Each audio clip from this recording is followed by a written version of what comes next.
What's going on, everybody? Welcome back to another video. This is part 2 in my prompt engineering for brands series, where I'll be talking about structuring prompts. In episode 1, we discussed the main OpenAI models, how they were trained, and we scratched the surface about prompt engineering. In this video, I'm going to be covering specific prompting techniques that I use in my workflow and for my brand, like markdown format, role-based prompting, latent space activation, and more. Then at the end of the video, we'll put all of these different techniques together and create an awesome system prompt that we'll use in the next video, where we'll discuss the API, the OpenAI playground, custom instructions, custom GPTs, and more. My name is Chris Drago. I've been running a brand called Pathos of Things for about 5 years now, and I've also worked for 3 different digital marketing agencies over the last decade. I'm super passionate about AI tools, and I use them to help me run my business as a solo entrepreneur. Before I discuss the first prompting technique, I'm going to kindly ask that you smash the like and subscribe buttons because it helps me out so much in the algorithm. Through support from people like you, I was able to grow my channel from 0 to 1,000 subscribers in less than 6 weeks. Also, be sure to hit the link in the description to get access to my entire database of all my whiteboards, PDFs, and slides, including this one, so you can follow along with me as I go. Okay, the first prompting technique we're going to talk about today is using Markdown format. Markdown format is a way to organize text with clear headers, lists, and emphasis like bold or italics. This makes it easier for the AI to see the structure that you want it to answer or follow. It's like giving the AI model a template. Here's an example of using Markdown format to structure a prompt. One hashtag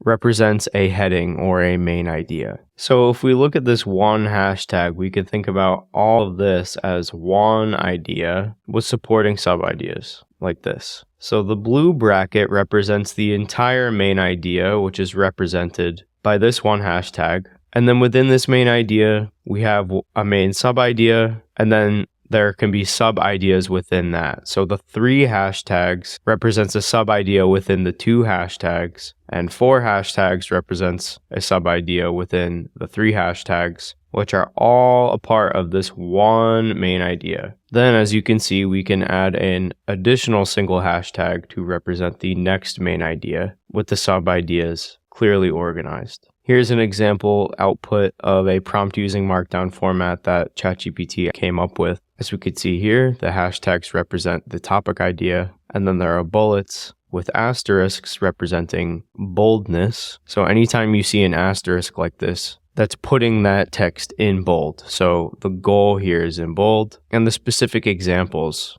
that are included are in bold as well. There's an awesome article that I left a link to in the document that goes deeper into Markdown format. It's called markdownguide.org. If you've used Google Docs before, you might be familiar with HTML formatting, where if you have header brackets in the document, Google Docs will actually show the heading with big text. And then the text gets smaller based on the number associated with that heading. So heading 2 is going to be smaller than heading 1. Heading 3 is going to be smaller than heading 2. This same concept can be applied to Markdown, but instead of using heading brackets like H1 or H2, we just use very simple 1 hashtag, 2 hashtag, 3 hashtag, and so on. When you use 1 hashtag, the AI sees it as big. And if you use 4 hashtags, then that would be associated with heading level 4, which is smaller and less important than heading level 1. And again, to create bold text, all you have to do is add asterisks or underscores to emphasize text to the AI, showing which text is most important in the prompt. Using this in application will make more sense towards the end of this video when we put all of these prompting techniques together. The next prompting technique is role-based prompting, where you assign a role to the AI model to help it adopt a specific tone or perspective. This will steer the model's response style, making it more aligned with the perspective or expertise that you need. For example, if you wanted the AI or ChatGPT to specialize in art history, you can use a prompt like this. You are an experienced art professor. Explain the principles of color theory in a way that's easy for new art students to understand. Then the AI will know to focus on information related to being an art professor and helping new art students. Another example Act as an expert digital marketer with over 10 years of experience working with fashion designers and small clothing brands. Let's brainstorm some Instagram ad ideas for my next clothing drop. Another example. Let's simulate a scenario in which you are an expert photographer. I am an expert creative director. We are coworkers. I need help breaking down the lighting techniques used in my favorite photos. I will send you the images and then we can discuss together. This is actually a prompt that I use every week. Every week, I'll sit down and do what I call a lighting study, where I load up a bunch of images from my mood board, attach them to ChatGPT, and discuss the lighting techniques together. Here's another role-based prompt where I had an idea for a short film and I wanted to have a brainstorming session about it. This is the prompt that I wrote. Act as an expert filmmaker, Hollywood producer, and creative director. I need help brainstorming concepts for a short film. I'm envisioning a mix between 1940s film noir and the Netflix show Black Mirror. The setting is Los Angeles in the future. I want to incorporate a hard-boiled detective and a femme fatale, which are two character tropes used in film noir. Characters are able to use a highly addictive drug that allows them to briefly glimpse versions of themselves in other realities across the multiverse. This is all I have so far. And then the response reads as follows. This is a rich and engaging concept with a lot of potentials. Let's delve into some brainstorming around your core ideas, blending the nostalgic atmosphere of 1940s film noir with the contemporary speculative narrative style of Black Mirror, all set against a futuristic Los Angeles backdrop. Here are some thoughts. Then it gave me some suggestions for a title, a narrative structure, which I actually liked. I really liked this idea of nonlinear storytelling. Incorporated the specific character tropes that I mentioned, like hard-boiled detective and femme fatale, and brainstormed visual styles like color palette and lighting. This prompt actually went on for a while, but I only included the first 4 bullet points. The next prompting technique involves including examples or scenarios. Providing an example can help narrow down the response to fit a specific context, leading to more relevant and detailed answers. For example, imagine a fashion shoot in a dimly lit studio. Explain how you would use lighting techniques to create a moody atmosphere in the photos. That's maybe a good place to start. I wouldn't expect to get the best output from ChatGPT just from this prompt, but from here I can iterate and keep asking it questions until it knows the exact context that I need. Here's a specific prompt that I've used in the past. This was using the new O1 model with chain of thought reasoning. I said, provide a comprehensive list of different lighting techniques used in fashion photography. Examples: high key lighting, low key lighting, flat lighting, broad lighting, short lighting. Providing these examples pointed the AI in the right direction so it knew exactly what I was talking about and then could build upon these examples. I then turned this comprehensive list of lighting techniques into a YouTube video, which is currently my most popular video on my channel. And this example prompt incorporates the last 2 prompting techniques that we discussed as well. So this includes markdown format, role-based prompting, where we give it a very specific persona, and we include a very specific scenario around the 2024 presidential election. The prompt reads as follows. #1, main idea, persona. You are an e-commerce expert specializing in selling products on TikTok Shop. You have extensive connections and relationships with peers in the US and in China. You speak English and Chinese, all dialects. You are well accustomed to both US and Chinese markets and cultures. Brainstorm products that can be sold on TikTok Shop that are related to Donald Trump. The top 2 products on TikTok Shop right now are t-shirts about Donald Trump because he won the 2024 presidential election. You might not be familiar due to the date cutoff on your training data. Assume this is true. There also has been a rise in products related to Christianity and traditional conservative American values. So this is giving the AI a very specific example. And just in case the training data doesn't know anything about the 2024 presidential election because there is a cutoff date for the data that ChatGPT was trained on, I gave it the specific context that it needed and told it to assume that everything I'm telling it is true. So that way, even if it doesn't know anything about the 2024 presidential election, I can give it the context that it needs in order to best help me. And then I had an additional idea here at the end where I said consider several factors when brainstorming products. Optimize for profit margins, pick products that are cheap to manufacture and can be sold at a high margin. Assume you have direct access to a manufacturer in China and have agreed upon a joint venture. The manufacturer will supply the product, you will sell the product on TikTok Shop. The products must be easy to sell via advertising, affiliate videos, and live streams. Overall, this is a very strong prompt. It included specific examples and scenarios, gave the AI a role, and organized everything using Markdown format, which again is like giving the AI a template to use. The next prompting technique is to give the AI instructional steps. Break down your question into steps or specific instructions to guide the flow of the response. Clear instructions help the AI understand exactly what you're looking for, reducing the chance of irrelevant information. For example, you might say, explain the following steps for creating a digital illustration in Adobe Illustrator. And then within the prompt, you have 4 steps here for the AI to follow and give specific advice on. Typically, breaking a complex topic or task into several sections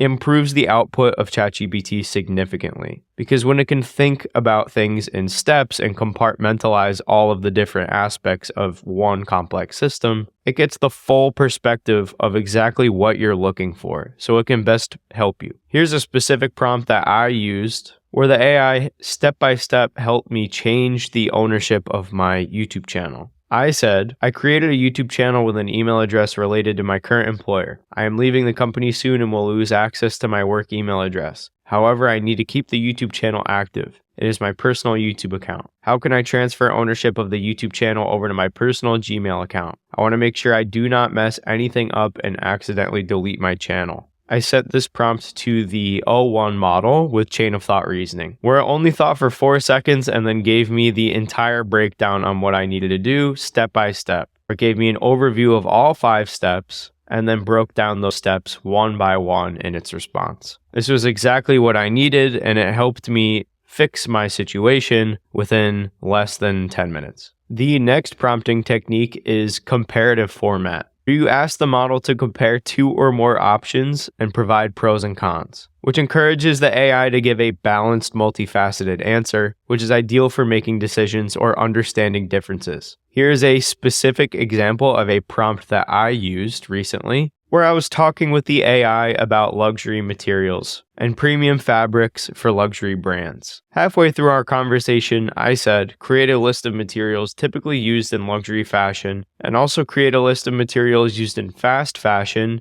and lower quality products. Compare and contrast the 2 lists. The AI then created a list of materials typically used in luxury fashion with descriptions for each material. It also gave me a list of materials typically used in fast fashion or lower quality products with descriptions for those materials as well. I find using the comparative format prompt structure is great when you're faced with difficult decisions where you need to pick between one thing or the other. In this case, it was to pick the right material for a garment. The next prompting technique is latent space activation, which activates or brings out certain knowledge or ideas from within the model's latent space, known as the hidden complex network, where it stores the patterns and connections, aka the training data. So we talked about the training data in the last episode of this series. If you haven't seen that, I highly recommend checking it out. Basically, you're just telling the AI exactly where to look in its training data to best help you. Here's a prompt that I used. Take this idea, 15 photo composition techniques every creative director should know. Access training data related to composition techniques related to photography. So there, I frame it very specifically to access the training data or latent space related to composition techniques in photography. Then I said, create a list of 15 composition techniques and explain the list as if the reader is a creative director and not a professional photographer. So this prompt is actually a really good example of latent space activation. I gave a specific example or scenario, and I also defined the output, which is the next structuring technique we'll get to. The O1 model thought for 11 seconds and then gave me a list of 15 composition techniques. Another example of me using latent space activation is with this prompt, where I said, access training data specifically related to the brand Nike. Use systems thinking and create layers of abstraction for the Nike enterprise architecture. I want to view all of the components of the Nike brand in order to fully understand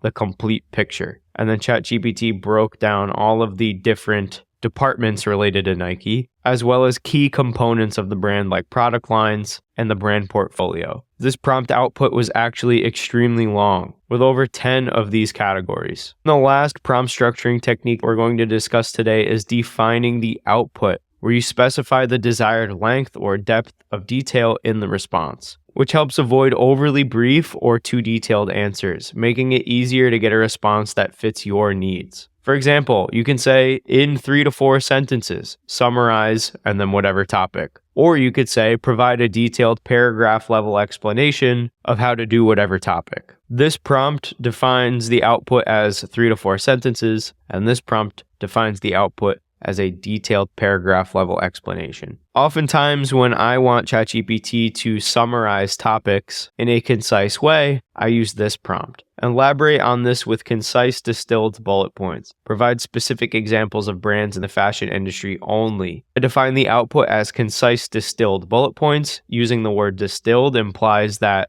I still want quality and substance in the bullet points, even though that they're much shorter. And I make sure that whatever examples ChatGPT gives me, they are related only to the fashion industry. And then another very simple prompt that I've used is when talking about Lil Wayne and Playboi Carti, I said distill 12 key points and write them in bullet form. And then ChatGPT gave me a bulleted list with just the info that I needed. This isn't really a prompting structuring technique, but I figured I would include this as a bonus because I do it all the time. Sometimes it's best to ask the AI what information it needs from you or best assist you with your task. Here's a prompt that I have used. Act as an email marketing expert with years of experience creating profitable email marketing campaigns for fashion brands. I need a campaign for an upcoming drop. The drop will include 100 trucker hats, 50 black hats, and 50 cream hats. I need a 5-part email series including headlines and copy. What information do you need from me in order to best assist me with this? In response, ChatGPT said, in order to craft an effective email marketing campaign for your upcoming drop, I'll need the following information. And then it gave me 8 bullet points, including target audience, product information, pricing and purchase information, campaign goals, imagery and branding, launch date, shipping information, and stock information. I put all of that information together in a document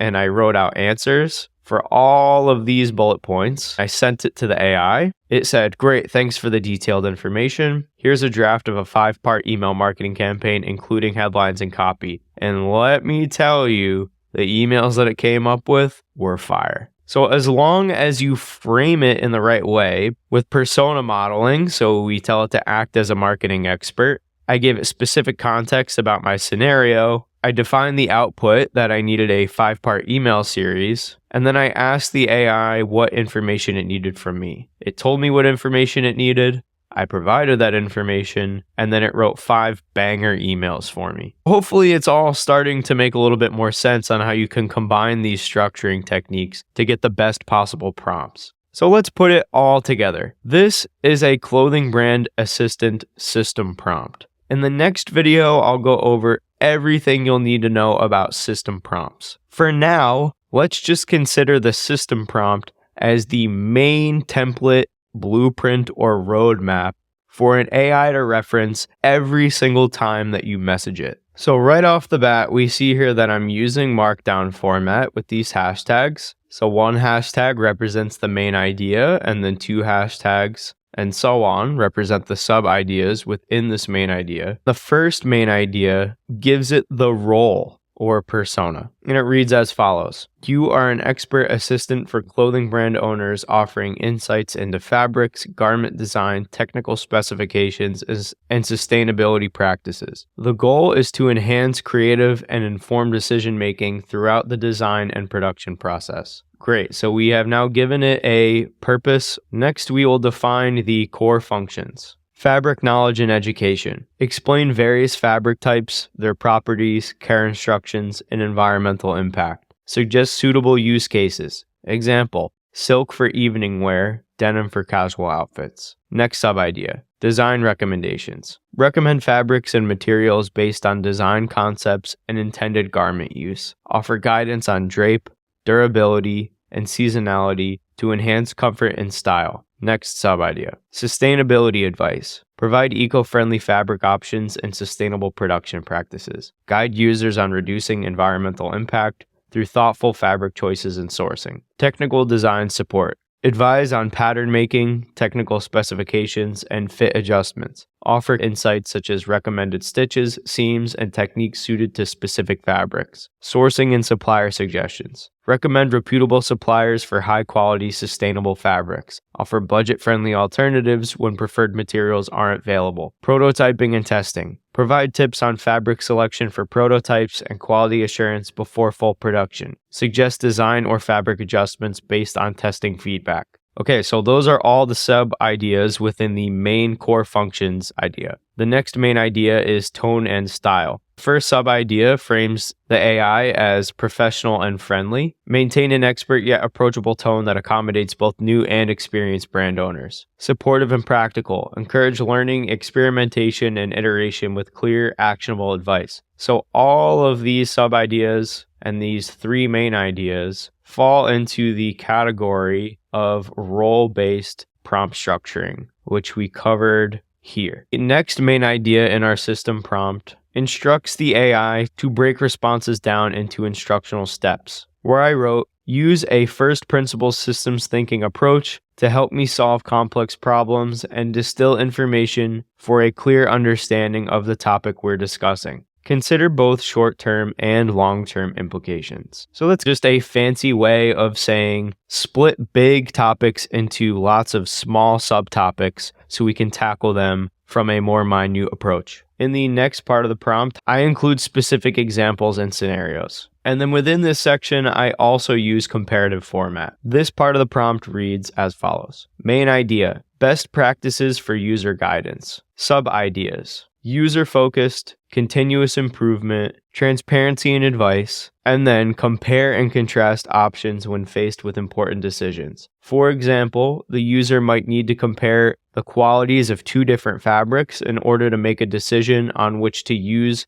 when manufacturing a garment. So that's our main idea for best practices. And then there's another main idea for user input guidelines. The user should share design concepts, sketches, or descriptions to guide recommendations. The user should also indicate any material or fabric preferences and any specific technical challenges or construction needs. And then finally, we define the model output, where we tell the model to keep responses unique and free of repetition, to never mention that it is an AI, to ask for more details if anything is unclear or ambiguous, and to not confabulate or make things up on the fly, to keep responses concise and without fillers at 1,500 characters max. So that is a mega system prompt that we will actually use in the next video when we set up a custom GPT, and we'll also use it in the API. So that is it for this video. If you found it useful, please smash the like and subscribe buttons. Also be sure to hit the link in the description where you can access all of my whiteboards, PDFs, and slides like the one you saw in this video. Make sure you press the bell notification icon so you stay in the loop and know exactly when I drop part 3 of this series. If there's a topic you'd like me to cover in a future video, please leave a comment and I'll see you in the next one.